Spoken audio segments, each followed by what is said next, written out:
Ladies and gentlemen, good day, and welcome to the Netweb Technologies Q2 FY26 earnings conference call hosted by IIFL Capital Services Limited. As a reminder, all participant lines will be in the listen-only mode, and there will be an opportunity for you to ask questions after the presentation concludes. Should you need assistance during the conference call, please signal an operator by pressing star, then zero on your touch-tone phone. Please note, this conference is being recorded. I now hand the conference over to Ms. Renu Pugalia. Thank you, and over to you, ma'am. Thank you, Mark. A very good afternoon, everyone. On behalf of IIFL Capital, I thank the management of Netweb for giving us the opportunity to host their 2Q FY26 earnings call. From the management team, today we have with us Mr. Sanjay Lodha, Chairman and Managing Director, Mr. Naveen Lodha, Whole-Time Director, Mr. Ankit Kumar Singhal, Chief Financial Officer, Mr. Hriday Vikram, Chief Sales and Marketing Officer, and Mr. Sanjeev Sajjeti, ULIS Advisors LLP, IR Advisors to Netweb Technologies.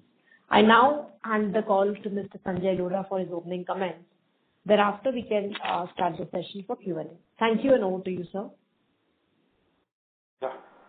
So, thank you, Renu. Good afternoon and warm welcome to all of you to Netweb Technologies Q2 Financial Year 26 earnings call.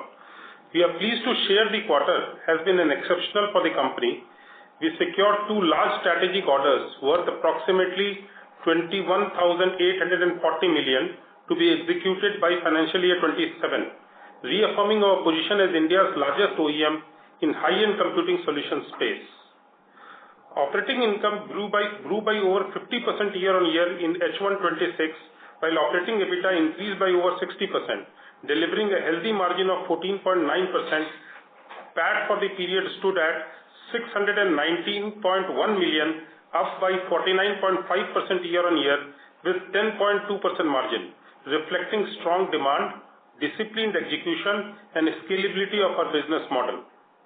We have once again outperformed our stated growth guidance of 35 to 40% CAGR, reaffirming our commitment to constantly deliver our promises. The strategic orders won are of national significance, aimed at strengthening India's AI compute infrastructure and advancing the vision of sovereign AI journey of the nation. By delivering world-class AI infrastructure, designed, engineered, and manufactured in India, we are helping build nation's sovereign compute capabilities, accelerating its emergence as a global AI powerhouse, enabling citizen-centric services, and moving closer to the vision of making India the AI factory of the world. Beyond these strategic orders, our growth in the AI segment has continued to be very strong. The segment's revenue contribution rose from 14.7% in first half of Financial Year 25 to 25.4% in first half of Financial Year 26, reflecting an impressive growth of 160%. The performance underscores our steadfast commitment to in-house design and manufacturing of next-generation systems fully compliant with Make in India vision and contribution to India's emergence as global hub for high-end manufacturing. Netweb's continued focus on its three growth pillars, that is high-performance computing, private cloud, AI system, is enabling us to capitalize on strong momentum across these segments. Supported by robust industry tailwinds, these core business positions us as a technology leader in the SCS space. This strength is reflected in our robust organic order book of 4,939 million as on September 30th, 2025, together with recently secured large strategic orders of over 21,000 million and strong business pipeline. We are very well positioned for strong, sustained growth over the next few years. I now request Ankit to take you through the financials. Thank you, Mr. Lodha. Good afternoon to all the participants. I would like to draw your attention to the safe harbor statement in the earnings call presentation. I request each one of you to go through the presentation before the Q&A starts so that you are aware of the same. Ladies and gentlemen, thank you for joining our earnings call. Before we open the floor for Q&A, I will provide a brief overview of the financial performance for the quarter and the year gone by. I trust that by now you have had the opportunity to review our earnings presentation and press release. While our CMD has already discussed the macro outlook, I will elaborate on the financial performance, providing a more detailed analysis. Our operating income for Q2 FY26 increased by 21% YOY, reaching rupees 3,037 million. Our operating EBITDA for Q2 FY26 increased by 25% YOY, reaching rupees 454.6 million, while the operating EBITDA margin for Q2 FY26 was 15%. Profit after tax PAT for Q2 FY26 grew by 20.1% YOY, reaching rupees 314 million, while the PAT margin stood at 10.3%. Our operating income for H1 FY26 increased by 51.1% YOY, reaching rupees 6,049 million. Our operating EBITDA for H1 FY26 increased by 60.6% YOY, reaching rupees 903.2 million, while the operating EBITDA margin for H1 FY26 was 14.9%, improving from 14.1% in H1 FY25. Profit after tax PAT for H1 FY26 grew by 49.5% YOY, reaching rupees 619 million, while PAT margin stood at 10.2%. Return on equity for the H1 FY26 was 22.4%, while return on capital employed for the same period was 30.2%. Our cash conversion cycle as on September 2025 stood at 120 days, reflecting an increase of 9 days compared to the previous quarter. The primary reason for this increase was the reduction in the payable days from 84 days in June 25 to 70 days in September 25. Receivable days improved from 124 days in June 25 to 117 days in September 25. It is important to note that advances received from the customers for large strategic orders have not been adjusted with the debtors while calculating the receivable days. Inventory days remained unchanged at 72 days across both quarters. Our balance sheet strength is reflected by us being a zero net debt company. The company had net free cash of rupees 2,379.8 million as on September 25. For the large strategic order, no additional capital expenditure will be required. Short-term working capital needs, primarily LC based, have been already secured to ensure smooth execution. These orders are LC backed, guaranteeing timely payments and eliminating credit risk. We remain firmly aligned with our strategic roadmap and growth priorities. With strong momentum through the year, a robust order book and a healthy pipeline, we are well positioned to deliver consistent revenue and profitability in current fiscal. With this, I now hand over the call to Renubhai. Yeah, we can now start the session for Q&A, please. Thank you very much. We will now begin with the question and answer session. Anyone who wishes to ask a question may press star and one on their touch-tone telephone. If you wish to remove yourself from the question queue, you may press star and two. Participants are requested to use the handset while asking a question. Ladies and gentlemen, we will wait for a moment while the question queue assembles. The first question is from the line of Akshay from AK Investments. Please go ahead. Hello, sir. Am I audible? Yes, you're audible. Yeah, thank you so much, sir. And my first question is, sir, apart from the 2,100 crore orders that we got, whatever effect that might have on our financials for up to of FY26 and FY27, apart from that, we are maintaining our organic growth guidance to 35 to 40% for the next couple of years. Is that understanding correct, sir? That is very right. Okay, sir. And sir, this is the significant order inflow that we saw in the last 1 month. So can we expect the same type of strategic orders in coming years due to the India AI mission in coming quarters or coming months? Definitely, we are optimistic that we will keep on reporting as and when we get the orders. Okay, sir. Okay. And if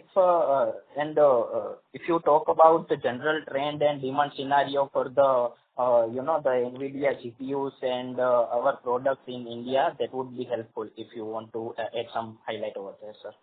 Yeah. So basically, I already mentioned in my talk that how basically AI segment has grown by 160% if you see year on year actually. And currently you are seeing the strategic order wins also.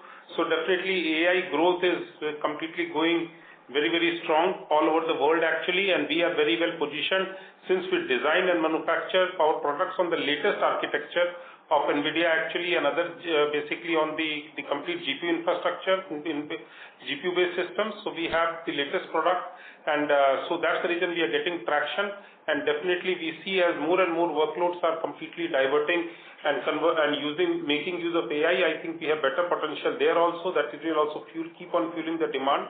The other area which I feel is that the government spending is really going up and up, because government understands that India can become the AI factory. They want to replicate the same thing which happened with India became the software powerhouse of the world.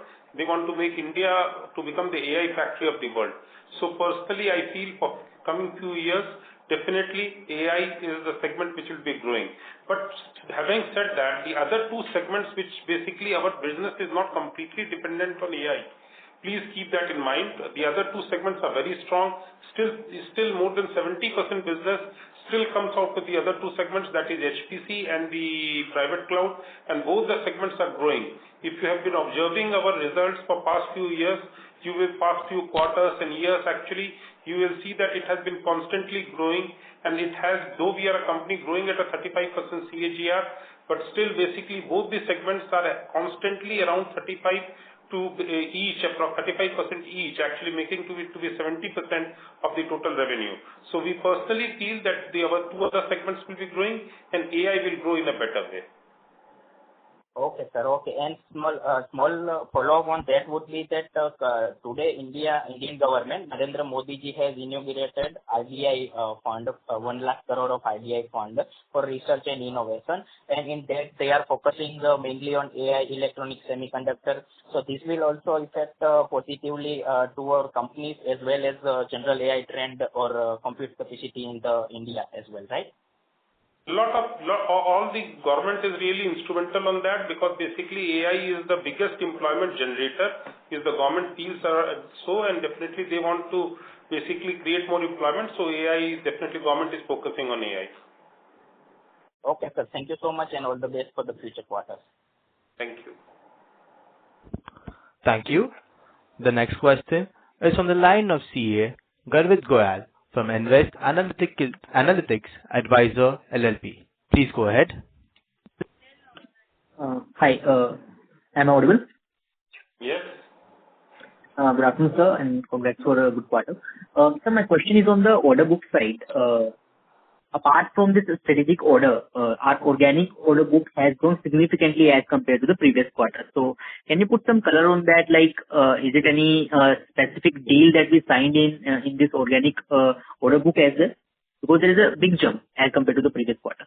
So basically, as you know that, as far as I remember, you have been a constant attendee of my conference calls, and I really want to thank you for that. So you will definitely remember it, that basically I always say that my order book doesn't give you my organic order book doesn't give you a clear indication how my business is performing, because my order cycle basically lasts from normal order cycle is 12 to 16 weeks, is basically the execution cycle. So it can keep on growing, it can reduce or something of that nature. What you should focus is on the pipeline. I have a pipeline of around 4,000 crores, which doesn't include any strategic orders and the strategic pipeline. So 4,000 crore is the most important number which we should remember. So and basically our gestation period for orders is around 6 months to 18 months. So we personally feel that keeps on fueling our revenue in the order book. So, and you have seen that constantly we are growing at at what we have told you, 30 to 35%. So that gives me this number gives me the confidence that my organic business will keep on growing at the same rate. Got it. And sir, secondly, on these specific deals, so you mentioned we will be reporting to the exchange as in as it when we get these deals. But can you put some color on that? Like, is currently are we into negotiation with anybody related to these kind of specific deals that are currently on? Basically, because as I mentioned to you, strategic orders are large orders. There is an immense potential. You are fully aware how government is spending and how basically what kind of funds are being generated and all those things are there. You see today all the major GSIs, all the major global system integrators like TCS, Infosys, everybody is changing their complete strategy to AI services. So everybody is trying to develop more and more, use more and more AI. So there is businesses coming from all sides actually, and we personally feel that basically strategic orders will be coming in, but we don't want to really announce in advance. As soon as the deals are there and they become visible, we will keep on announcing them. And what kind of margin do we have in these kind of specific orders, sir? Let Ankit answer that. So Garvit, look, these are very large orders which are obviously these are different from our regular business orders. However, we are keeping and maintaining very healthy and sustainable margins. They can be like 150 to 200 basis point lower at PBT level. Got it. At the max, yeah. Yeah. Which is again very healthy. Got it, sir. Thank you very much, sir, and all the best for the future. Thank you. Thank you. Ladies and gentlemen, to ensure the management can address questions from all the participants, please limit your inquiries to 2 per person. If you have a follow-up, kindly rejoin the queue. The next question is from the line of Anand B. from Kesama Wealth Private Limited. Please go ahead. Good afternoon, sir. Can you hear me? Yes. Yes, congratulations on good set of numbers. The first question is, since the strategic orders have come, previously you've given a revenue guidance of 35 to 40% year-on-year, and the EBITDA margin of 14%, and PAT margin guidance of 10 to 10.5. So after these orders have come, do you have any revised guidance for the FY26?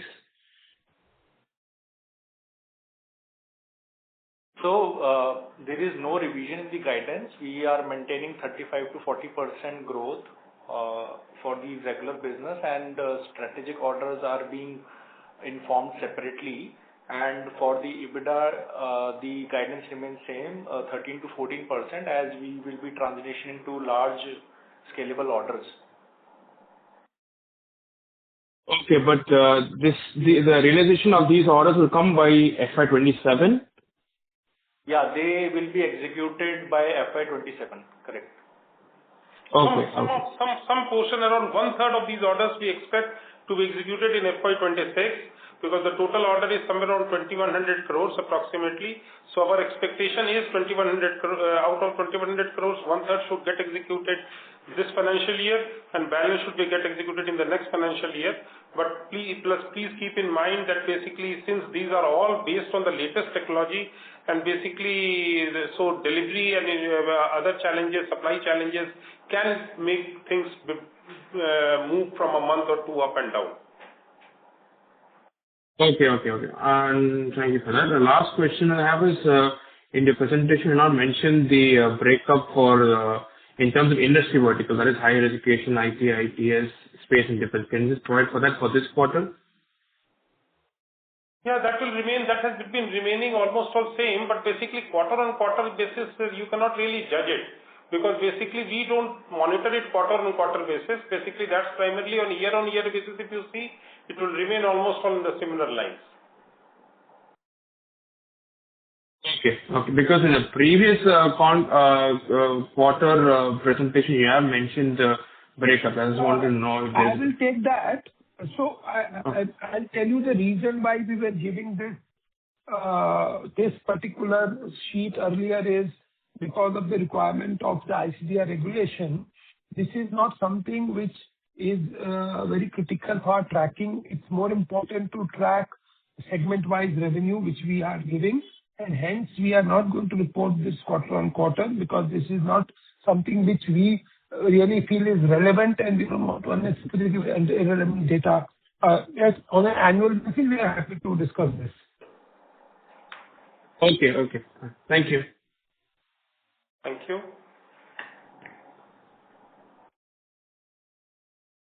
Thank you.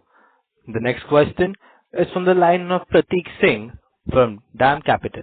Please go ahead. Hi, everyone. Thanks for the opportunity. Lotaji, just wanted to get a sense about this 21 billion or 2,100 odd crores order. So just to get it right, we would be providing servers and not cloud, right? Or would it be cloud also to government PSUs and departments who can then take it up at $3 per hour, $2, $2.5 per hour, something like that? It's a complete end-to-end solution which we provide. Okay. So we would be providing cloud services as well on top of. No. So we do not give annuity services. We sell the product and the solution, and we get paid for it. It's a CapEx purchase for the buyer, and we do not do any annuity business. Thanks for clarifying. Understood. And sir, so in terms of NVIDIA, what we keep hearing that there is a very maybe not now, but there used to be a long queue in terms of getting the latest chips. How has this changed over the past 2-3 quarters, and how are we confident of getting those chips? Have we placed orders for those chips, and some of them are already en route to us? So basically, as you know that we have a very strategic relationship with NVIDIA. We have a OEM partnership with NVIDIA. Okay, which is basically there with very limited people in the world. Actually, less than 10 people have that. So we have a very, very strategic OEM partnership with them, wherein basically we design and develop products based on the latest chipsets. So we have sufficient allocations, and we get basically in this part of the region of not only India, in whole of this region, actually we are the only company having that kind of a relationship with them. We are investing heavily into R&D and all that. So basically we get due priorities from NVIDIA, and our supplies are quite basically much more streamlined.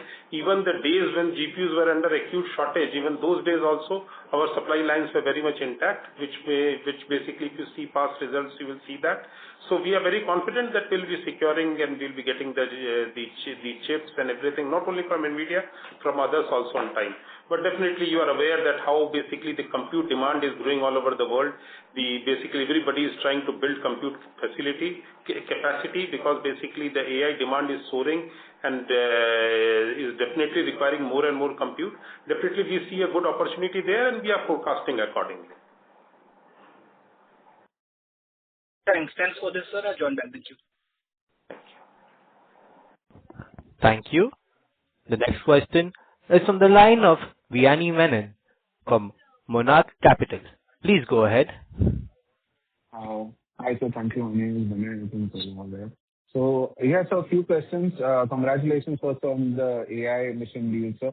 So, any, sir, execution timelines which you can mention that, H2, I think execution starts. But just to get an idea on is it going to take 1.5 years for these two orders to finish 1 year, anything like that, sir? So at this point, thank you for your question. Actually, at this point of time, as I mentioned, basically 1/3 of the orders we are targeting to ship in financial year 26, and balance will spill over to financial year 27. Okay. That helps, sir. And you mentioned in your presentation something about exploring foreign markets and 4 markets you mentioned. Any plan there, and if you can explain what the roadmap could be there? Yeah. So basically, if you really see at this point of time, our exports is somewhere around 5% of our total turnover. I have not tracked it particularly for this quarter, but still my team would have definitely tracked it. So basically, we still would like to guide somewhere around 5 to around basically this quarter it was pretty low, but basically overall we are guiding annually around 5 to 6% of our revenue from exports, which was almost all 2 years back. So we are slowly building upon it, because you see the compute demand locally is so heavy and so high. We want to first basically cater to that and accordingly move ahead with that. But we are slowly and steadily building our international exposure as well. Okay. May I just clarify on this point? Sorry, this is Sanjeev here. Just that the expectation is clear. See, this 5% to 6% is on our organic business. Now, this large order which we have got is obviously a domestic order. Hence, for these next 2 financial year, at least the overall percentage, if you look at the total top line of the company, this may be lower than 5%. I hope I've been able to explain what I wanted to say. Yeah, that helps, sir. So basically, these are pure exports, and you have mentioned that you're planning to set up something also so that you can do the servicing and other things. So, like, these are pure exports from our factory in Faridabad, or are we setting up some offices there to kind of get local demand abroad also? So basically, as regards at this point of time, we have not decided on setting up offices outside, but definitely we are setting up our service network first, because that is more important, because manufacturing primarily happens in India only. As and when we need salespeople and all that also, we may be think about setting our offices. But as you know, our customers are large enterprises. We are not into SMB, because you see around 50% of our business comes from government, around 50% of business comes from enterprise. This particular quarter, around 60% of business came from enterprise and 40% business came from government. So this keeps on shifting. But if you see over on year, it will remain around 50%. And basically, so the large enterprises are there. So we may need to set up some kind of basically service network that is more important for us. But slowly and steadily, as once for more business development, as we need more people, we can think about it. Okay. And just one last thing, sir. You see, there are a lot of news about, Google and OpenAI coming and setting up data centers here. So are we planning to, kind of tie up with any of these? Because these are all, partners to NVIDIA. So I'm sure NVIDIA could kind of help us get a, entry with these kind of large enterprises also. So any plans on that, sir? Yeah, actually, still these things are far off. Actually, still these are greenfield projects at this point of time. But that very well arguments in the fact that how basically the compute demand is growing in the country today, that hyperscalers are also coming to India and trying to set up. So definitely that is happening. But as and when the time comes, we will offer them the right opportunity. Okay. Thank you, sir. Thank you for the opportunity. I will join with you. Thank you. The next question is from the line of Sandeep Shah from Equirus Securities. Please go ahead. Yeah, thanks for the opportunity, and congrats once again on great execution and large strategic orders. So the first question is, if I look at the government AI mission, as of now, the approval is for 10,000 CR, and we got 2 deals worth 1,000 bids. So addressable market within 10,000 CR was closer to around 40 to 50%. So that means 4,500 to 5,000 CR. So is it fair to assume we already won a wallet share of 45-50% and more strategic deal may come outside government AI rather than now? So Sandeep, thanks for the question. First of all, I just want to clarify that the 10,000 CR which you're talking about, that is basically the fund allocation which is happening at the government end. Whereas the orders what we are talking about is basically for setting up the complete infra. Okay, so what happens in this case? So the amount which government is going to allocate, that is going to be paid against the GP resources. Fine, so the amount cannot be related in this fashion. But I can certainly tell you that we are targeting more strategic orders also as and when the opportunity comes. And we are, as we answered initially also, that we are definitely working on that front. So as and when this opportunity comes, we'll keep notifying, keep informing the market. So this is, in process, and we are extensively working on that front. Okay. So, Vijay sir, if you can clarify what you said in the second statement, 10,000 CR is the government-related budget. So I didn't understand clearly. I'll explain you that again. So basically, as you know, India mission has got 7 pillars, which we have shared with you earlier also. So one of the pillars is basically for building up the in-house infra. Second pillar is basically for creating GPU resources and rendering GPU services to the end customer. So largely the requirement which we are going to address is going to be related to these 2 pillars. Rest of the pillars are like financing the startups, building the the other type of ecosystem which can mushroom the AI ecosystem in the country. So first 2 pillars are basically the main pillars. So when you talk about 10,000 CR, so 10,000 CR is going to take care of first two pillars as such. And that's the reason I said that when you talk about the order which we have taken, which is of 2100 CR, will that basically fill the complete wallet share of ours? So answer is no. We have got many more opportunities which are going to be related to India mission, and as and when the opportunity will be built by us, we'll try to basically build more strategic orders as well. So I hope this answers your question. Yeah. Thanks. And just wanted to understand, we have already mentioned that this strategic order execution may not require incremental CapEx, but do you believe it may require some incremental employee strength, or doesn't require because business runs on operating leverage rather than direct correlation with the employee and other expenses? Sandeep ji, you'll have to understand one thing. Because why are we getting these strategic orders? We are getting strategic orders because of our R&D strength. Okay, so R&D strength is very important because basically we are working on the latest chipsets, and basically we are providing the state of art, the best kind of the solutions which are available around the globe. So we are not basically lagging behind with anybody. We are trying to give one of the best optimized solution, actually working on the latest chipset. So R&D strength is helping us so as to build that. As regards to second question on the CapEx side, definitely we will not be needing CapEx because basically we have already mentioned that, and because we are, as you know, that we are not primarily a capacity driven organization, we are a capability driven organization. So as soon as we started working on black belt chipset, we immediately upgraded our lines and all that, so that basically we can do that. So our lines are fully sufficient so as to do it. And as regards employment is concerned, again, basically ours is not that kind of basically a very low end kind of work. Primarily most of the work is being done by engineers and all. So our strength when we went IPO was around 240 people. Today we are nearing around 600 people. So basically it's an ongoing effort which is going on, and people are being added. So we are almost at double the size in almost 2.5 years approximately. So people addition is definitely happening. More and more technical people are joining us. So all that basically makes us confident that we can do this without having many more changes.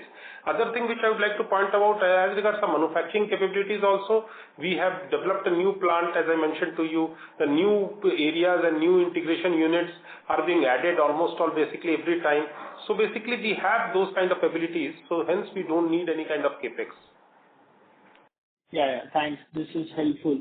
And just last thing, in this quarter, if we look at private cloud and HCI, has been almost flattish both on Q-on-Q and YOY. I do agree one can't see in just one quarter, but how do you see the demand for the private cloud, both from the private enterprise and the government enterprise? Oh, definitely it is growing actually. If you really see, basically we have grown. If you really see, overall the growth has been there. Basically, again, on a quarter-on-quarter basis, you cannot really judge our kind of business, okay? Because basically we are not into retail and something of that nature or SMB and all. If you see H1, H2 kind of thing, you can see the growth. So definitely growth is there, but AI has been growing much more actually. So I personally feel the way that you may be having also the information how the data center market in the country is growing at this point of time. So definitely there is a phenomenal scope and basically for that to grow. Hence basically once we say that we'll be growing our organic order book at around 35, not order book, the organic business will be growing at a rate of 35% CAGR. So that is being fueled by these two segments, and still around more than 70% of business comes out these two segments, and they have been constantly fueling our growth for many years. And for future also we are very sure that these two will still remain our main pillars. Okay, thank you. I will come in the follow-up if I have more. Thanks, all the best. Thank you. Thank you. The next question is from the line of Vibhor Singhal from Nuvama. Please go ahead. Yeah, hello sir. Thanks for taking my question. So just two questions from my side. One is these strategic orders of around 2,000 crores that we have won, as you mentioned that we might not require any incremental capex on these. But given that these are government orders which typically would have a 3 to 4 month minimum receivable day cycle, do you think we would need some additional funding on our balance sheet to basically support the working capital that might be required for this? And if yes, are we looking at basically some ways of arranging for that? So first of all, there is a correction. So the orders which we have taken is not directly from the government. So basically, Okay. we are serving the India mission, but we are serving it through, some of the panel, organizations. So that is how our, receivable or, our payment structure is very well structured in this case. In fact, we wanted to highlight that part as well during the question. So good that you asked this question. So I think Ankit can emphasize more on that part. He can throw some light on that part. So, but yes, answering your first question, so it is not, we are not directly giving it to the government. Got it. But in terms of working capital requirement, will this need any additional funding? Yeah. Ankit can answer that. Sure. So, look, the large strategic orders are commercially very well defined. First of all, I'll let you know that we are receiving sufficient advance to have the cash accrual for these particular execution, and these are also LC backed transactions. So we have secured the LC backed limits to do the smooth execution of these projects. So credit risk is almost all zero actually. The entire deal is completely secured. We have advances from the customer and the balance we have LCs. So the credit risk is almost all zero actually and very well planned to be executed. We may need some short-term LC kind of limits from the banks, which has already been secured. So we don't find there are any financial challenges as such. Right. But in the interim, as this project starts execution, we might see a bit of, let's say, increase in our line of credit that we take from the banks. But that, of course, as you mentioned, will get basically cleared off once the payments start coming from those projects. Yeah. So it will be transitionary. It will be transitionary. Yeah. Got it. Absolutely. And very short term. Very short term. Got sir. That's great to hear. So just on my second question, just to trying to understand the business.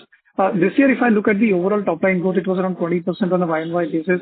If I look at the segmental numbers also on a Y&Y basis, these were, let's say, in the AI enterprise business was around 20%. So our business, does it have kind of a seasonality in which Q3, Q4 tend to be quite strong, as would happen because I think most enterprises and let's say institutions rush to basically complete their billing in the month of March.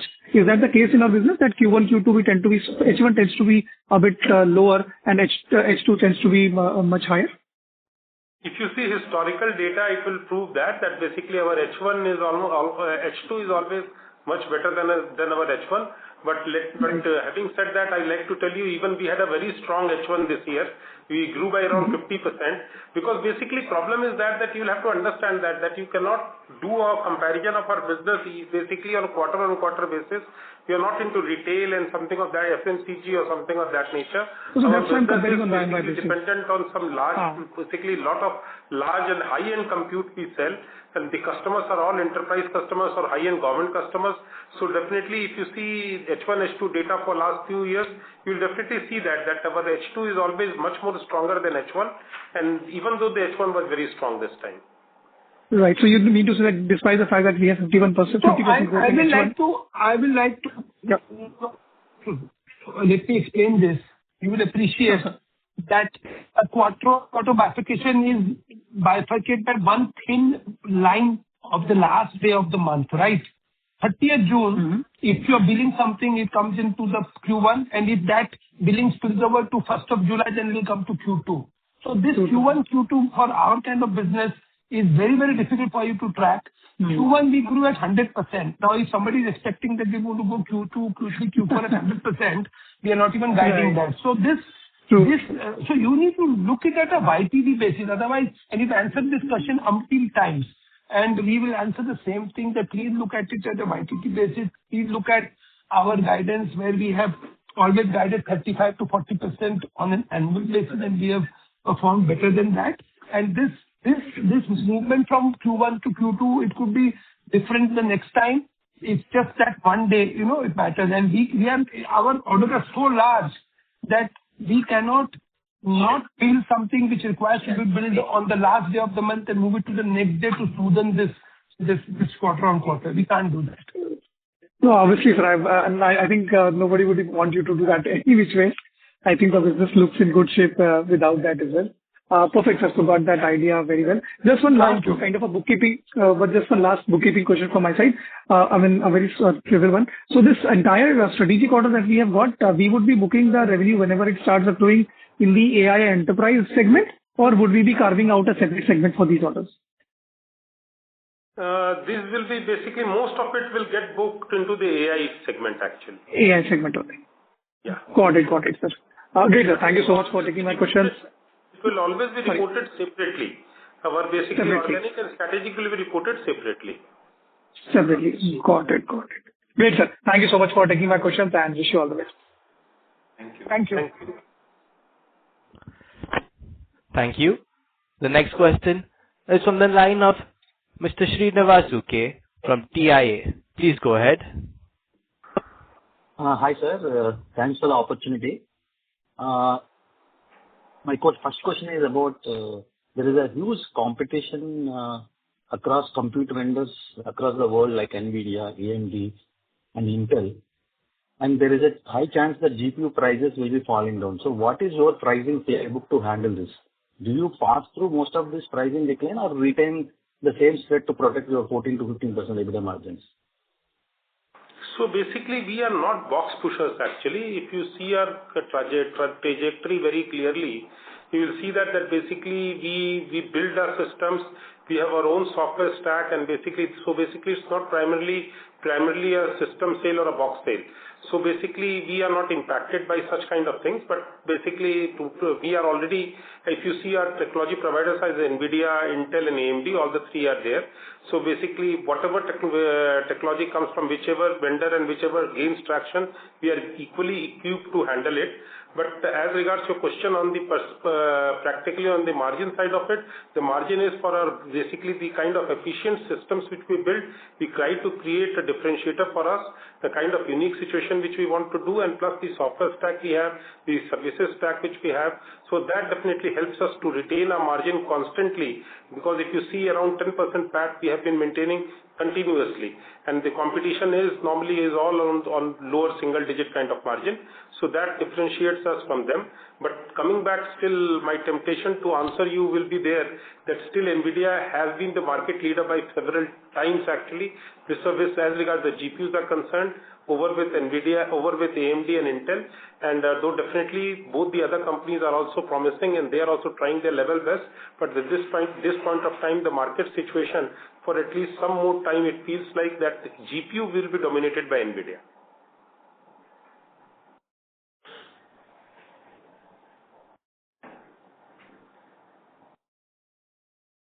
Hello? Yes, sir. The next question is from the line of Mr. Anuj Kasab from A3 Capital. Please go ahead.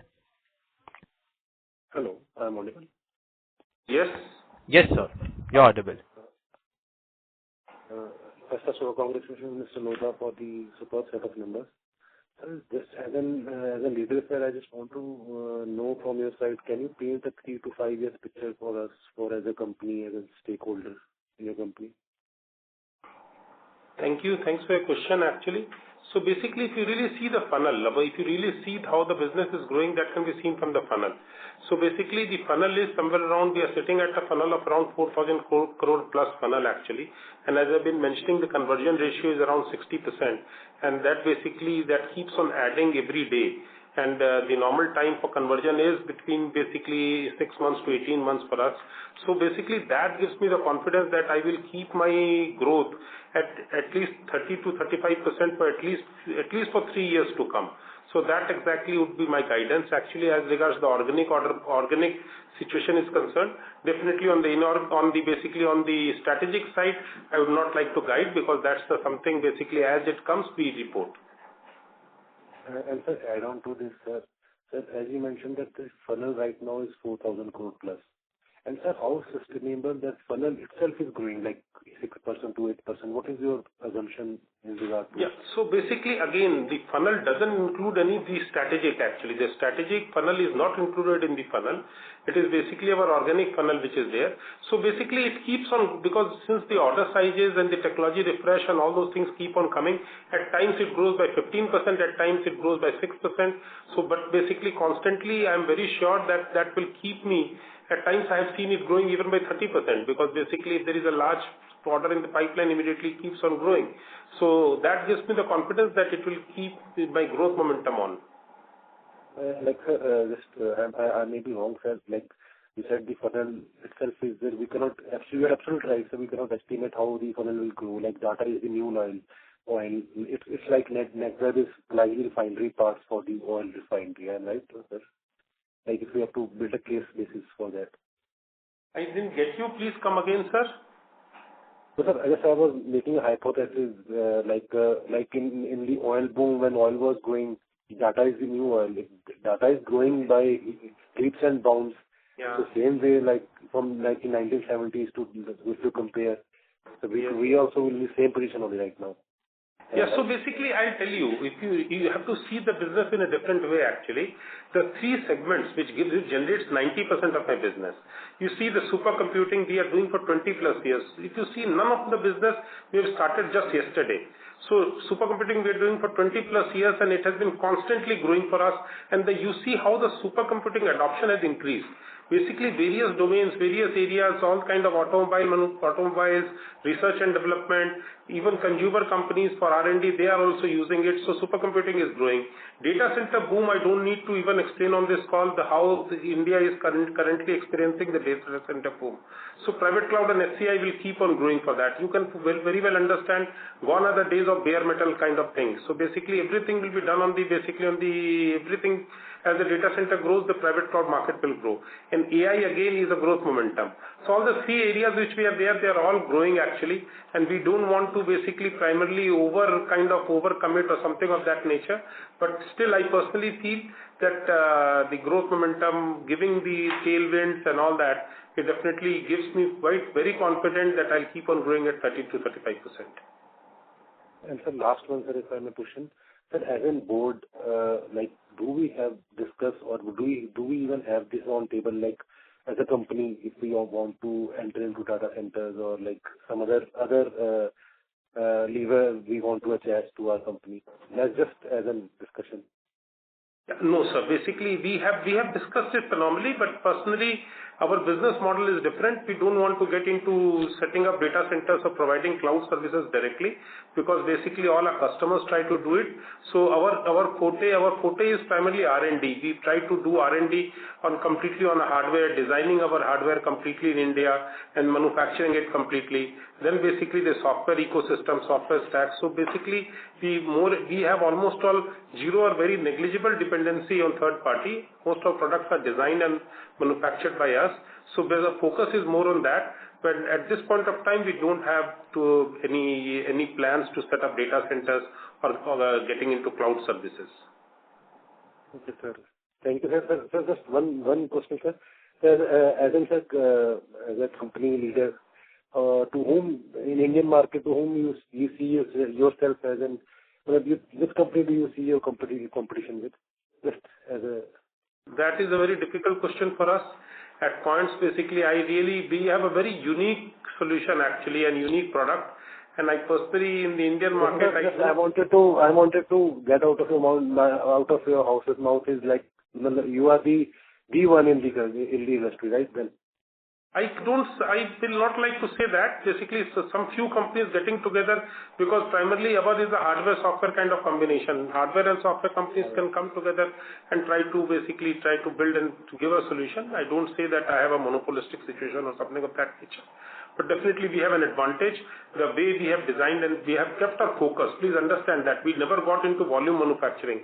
We never got into box selling. So that has actually kept us, basically the uniqueness in the company very much intact. Yes, sir. I remember last time also you mentioned that we deal customer to customer, like whatever SOPs you get from them, you deal accordingly with them, like university is different study case, ISRO different study case. Thank you. Thank you. Thank you.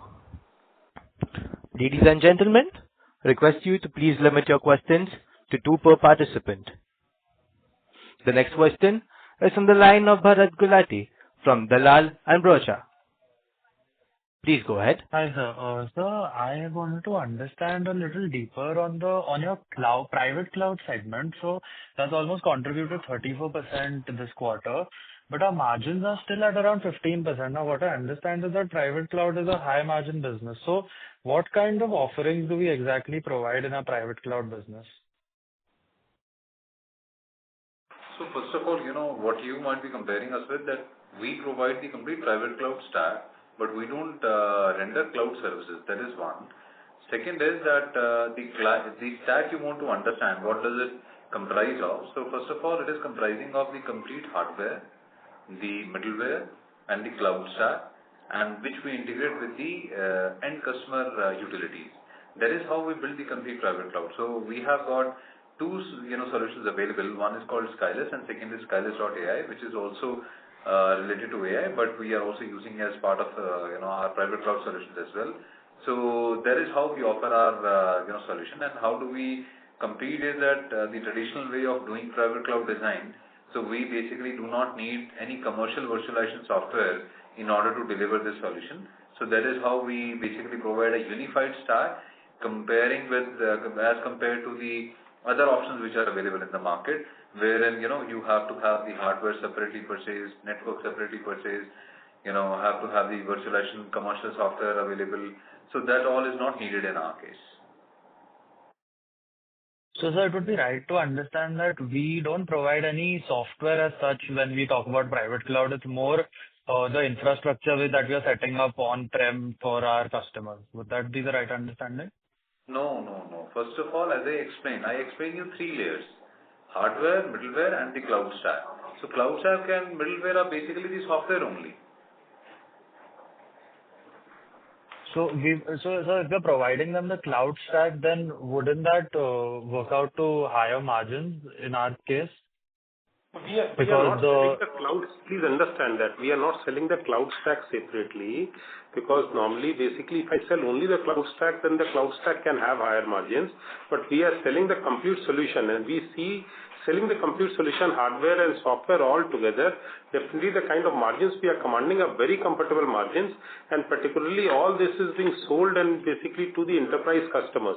So the kind of margins which we are commanding, like basically if you take my competition, they will take a hardware, they will take a Dell machine and they will take a hypervisor separately from a software company and try to bundle it and then try to sell it. Whereas in my case, it's completely end to end. So I hope that makes you understand very clearly.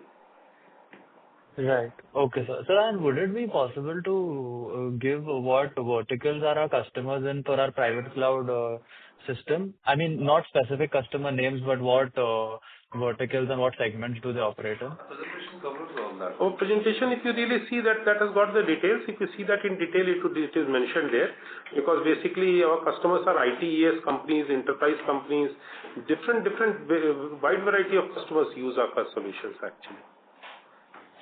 Right, sir. Okay. Got it, sir. Thank you. That's it from that. Thank you. Thank you. Thank you. The next question is from the line of Miloni Mehta from Monarch Capital. Please go ahead. Thank you for the opportunity. Sir, I just wanted to understand what is the margin profile on these AI mission orders, and how do we compare it with your existing HPC and enterprise business segments? So we already answered. Yeah. Okay. Can you just maybe give a margin range for AI mission orders? So as a policy, we do not disclose order-wise margin analysis. So from the margin perspective, these large orders will be different from regular. That's what we have told. And still the margins will be on the lower side, like 150 to 200 basis point at PBT level. That is what we can guide. So margins you can say is slightly lower, but basically we are guiding at this point of time on the strategic orders. It is, as Ankit mentioned to you, will be 150 to 200 basis points lower. Otherwise, basically I have strong margins. So okay. So, but other than margin, I think there are other factors which have to be looked at. You know that these are all risk-free transactions and all. The way we have made a very robust, payment structure. So all those factors are also required to be looked at. And keeping the size and the scale of these engagements, we feel that these are the top-notch quality margins that we have maintained. Okay, got it. And secondly, specifically on Skylus.ai, can you share some insights on what kind of market traction or adoption trends that we are seeing? So Skylus.ai is definitely helping us to create a lot of traction in the market. Reason being the way we have designed this solution, this is basically completely revolutionized the AI space because we are providing the complete hardware along with the layer of AI stack which helps customer to get the user onboarding done, GPU abstraction done. So there are many such features which customers were looking for many years. And we were working on that front for last 4-5 years, and that has resulted into Skylus.ai. So from that perspective, I think the kind of growth you are seeing in our case in the AI domain, that is basically definitely contributed by the latest architecture of our systems as well as the software stack like Skylus.ai. Okay, got it. So that's it from my end. Rest of my questions are already answered. Thank you. Thank you.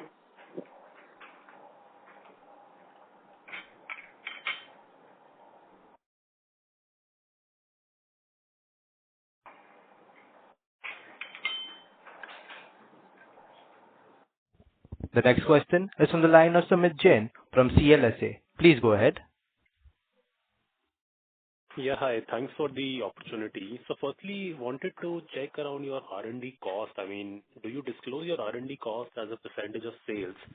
And in terms of number of patents being filed this year compared to last year, given you have mentioned that, a lot of your solutions are pure tech-led with a lot of software and hardware design. So just a glimpse of R&D cost and patent filing. So basically, as regards R&D cost, we have been mentioning it time and again that we spend around 3% of our turnover primarily into the R&D. And that is a practice because basically a lot of R&D happens in our company. That is one. And the second is as regards patents, we have been regularly filing patents and we have been getting approvals also. So though we started late, we started filing patents around 3-4 years back. And basically, but we have some, I think some number of patents, I don't remember the number actually, but that might be mentioned on our website. So basically, but we are very, very prompt in registering our patents and designs and all that. So all that is constantly being done. Also, I would like to add that we do not capitalize any R&D costs. So primarily it's been the people cost, software required for the R&D, a lot of testing equipment goes. All these are expensed off in our P&L. We do not capitalize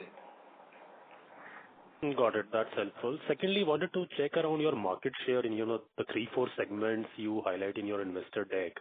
And you have also given the overall market sizing in each one of them. And it seems like your market share is in single digits in each of those categories. Since we don't get any overall, market share data or anything in any of these categories, can you briefly flag, I mean, are you gaining market share, losing market share, or it's largely stable? So basically, because you have to understand that we are basically not a box seller, okay, and we are primarily, we are not into SMB and those kind of areas. So just coming specifically to like supercomputing. So HPC, the total market would be around what we feel is somewhere around 4,000 crores. Currently the market which we are addressing is somewhere around 1,000 crores. Out of that, we are doing around 400 to 500 crores approximately. So basically, addressable market for us is around 1,000 crores because the other market is primarily ISV driven, and basically that market is not targetable for us. It will take me a long time to explain you those details over this call. So out of that, so I personally feel around 30 to 35% of the market share is being governed by us. Okay, and coming to the second segment, that is private cloud. So private cloud, you know that we are primarily focusing only into large enterprises. We are not selling into the small and SOHO and medium enterprises. And you know how the data center business is growing. It's very difficult to clearly capture the kind of market size actually, because the data center market is growing like anything. and basically data center market is growing into different areas. So basically SMB would be some portion of it, but basically as regards the large enterprises are concerned, we have gained traction and with a lot of users and large enterprises. So basically there we have a good market share and plus 35% kind of growth which we are seeing constantly. So definitely in the segment we are working upon, we are doing quite well. Again, coming to AI. Now AI basically the total market size determination has been an issue actually, really speaking, because by the time we start determining the market size, the market share becomes double or triple actually. But basically if you really see the kind of strategic deals which we are trying to get in, and we are trying to get into the enterprise segment of it, so definitely we are very, very comfortably placed.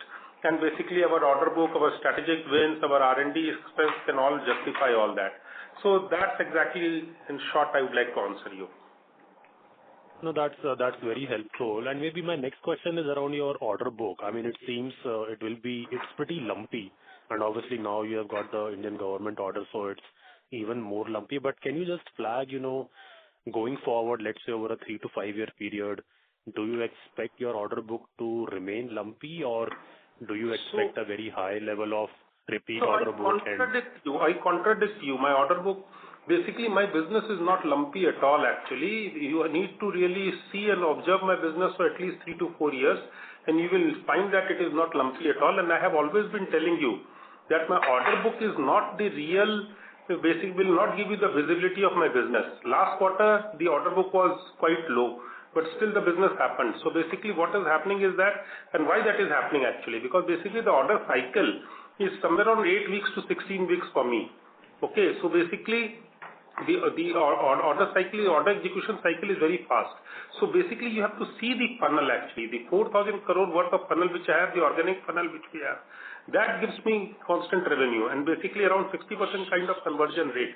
So that gives me robust revenue, and that gives me the confidence of my growth of 30 to 35%. If you see constantly we have been growing at these rates actually, and order books basically I have never been saying that you can gauge my business based on my order book actually, really speaking.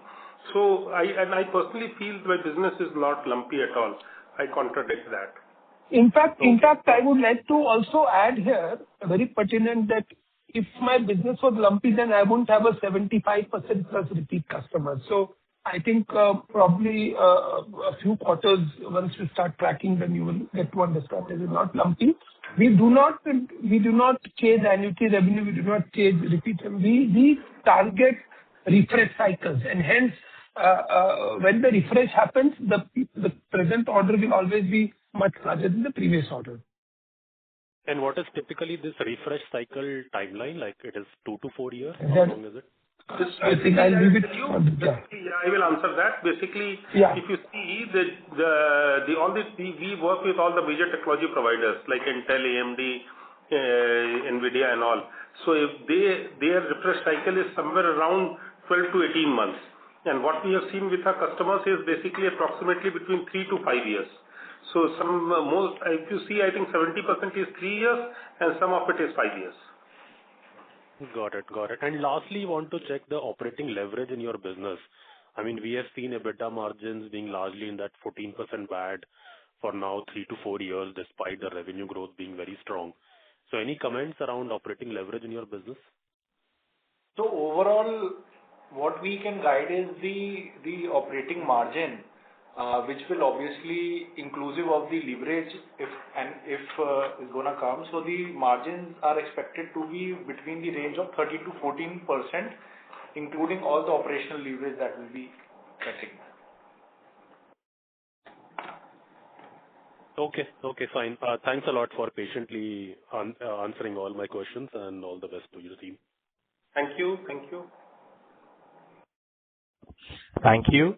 Ladies and gentlemen, that was the last question for the day. I now hand the conference over to the management for the closing comments. Thank you for your patience and basically putting your questions. Definitely. Thank you so much. Thanks a lot. On behalf of IIFL Capital Services Limited, thank you for joining us. You may now disconnect your lines.